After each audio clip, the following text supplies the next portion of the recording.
All right, 614 temperatures in the 30s here this morning. Some of you in the 20s. That's the big story. The jacket meter certainly going to be more like a hoodie or winter coat as you step out the door to begin this Thursday morning. Let's go ahead, though, and talk about that next big change, giving you the first alert to what will be a gloomy, dreary, and cold Friday forecast. We're talking about a cold rain settling in.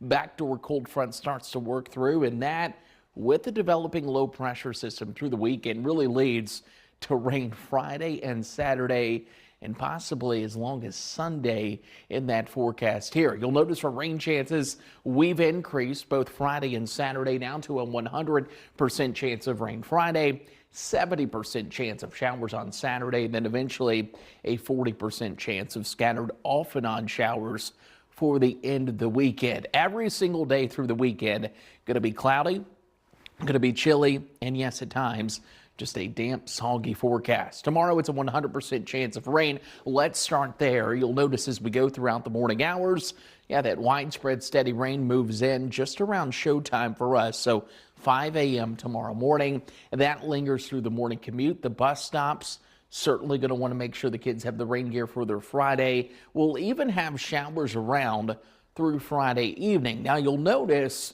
we look at that front to kind of move its way right along the Grand Strand.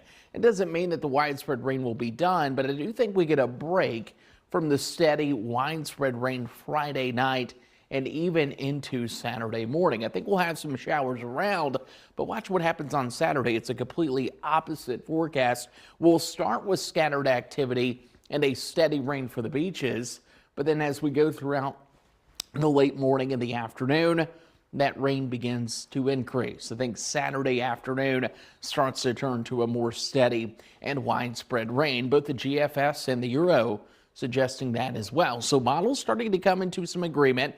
The rainfall totals still could use some work, but I still think 1 to 2 inches of rain, isolated spots of 2 to 3 can't be ruled out. So why does that matter? Well, your weekend plans, one of the bigger weekends here in town with all the Christmas events. Yeah, it's going to be tricky. I think most of these events will be rain or shine. Of course, though, the question is, can you avoid some showers and stay warm with temperatures in the 40s and 50s for highs?